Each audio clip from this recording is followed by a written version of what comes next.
Doctor Zakir নায়েককে বাংলাদেশে না আসতে দেওয়ার কারণ কি? কারণটা যদি বলি থলের বিড়াল তো বেরিয়ে যাবে। প্রথম কথা হচ্ছে, ডক্টর জাকির নায়েক তিনি বিশ্বে পরিচিতি লাভ করার আগে নায়েক পরিবারের সন্তান। তিনি ছিলেন শাফি মাযহাবের অনুসারী। কিছু সময় তিনি সালাফি লামাযহাবী মতবাদ গ্রহণ করেছিলেন।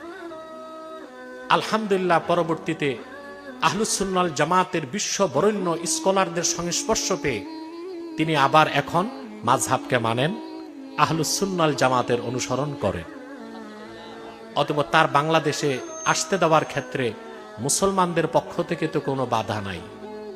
প্রশ্ন হচ্ছে, বাধা দেয় কে? প্রশ্ন আসে না? জাকির নায়েক তার জন্মভূমি ভারত থেকে বিতাড়িত বলবো না, এই শব্দটা নিব না, সেখানে অবাঞ্ছিত, সেখানে থাকে মালয়েশিয়া। সেখান থেকে পৃথিবীর বিভিন্ন জায়গায় তিনি লেকচার দিয়ে থাকেন। কিন্তু আপনি জানেন তাকে ভারত থেকে কেন বের করে দেওয়া হয়েছে? বাংলাদেশের হোলি আর্টিজানে একটা হামলা হয়েছিল, জানেন না? হোলি আর্টিজানে কারা হামলা করছে এখন পর্যন্ত আমাদের কাছে ধোঁয়াশা। কারণ বিগত 16 বছরে এমন জুলুম হয়েছে, রাজনৈতিক প্রতিপক্ষদেরকে জঙ্গি তকমা দিয়ে হত্যা করা হয়েছে, হয় নাই? রাজনৈতিক প্রতিপক্ষ তাকে জঙ্গি তকমা দিয়ে হত্যা করা হয়েছে। তো হোলি আর্টিজানে হামলা কারা করছে তা আমরা জানি না। যারা হামলায় অংশগ্রহণ করছে সব বাংলাদেশের ভার্সিটির ছাত্র ছিল। সেখানে সেই ঘটনায় দায়ী করা হলো জাকির নায়েককে। চিন্তা করেন, একেই মনে হয় বলা হয় উদুর পিণ্ডি বুদুর ঘাড়ে।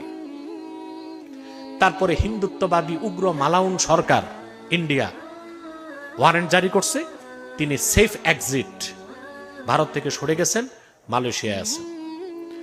ভারতের মতো একটা উগ্রবাদী হিন্দুত্ববাদী দেশে তাকে নিষিদ্ধ করা যেতে পারে, কিন্তু ইসলামিক স্কলার হিসেবে জাকির নায়েক বাংলাদেশে কেন নিষিদ্ধ হবেন?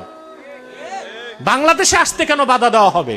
তাহলে বোঝা যাচ্ছে 5ই আগস্টের আগেও ওই সরকার যেমন ভারতের সাথে দালালির সম্পর্ক ছিল, বর্তমানে যারা আছে তাদেরও দালালির সম্পর্ক আছে।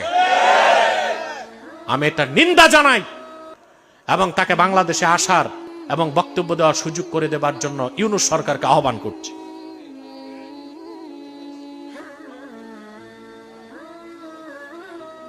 এক ভাই প্রশ্ন করেছেন, কবরস্থানের মধ্যে সুপারি গাছ লাগানো যাবে কিনা?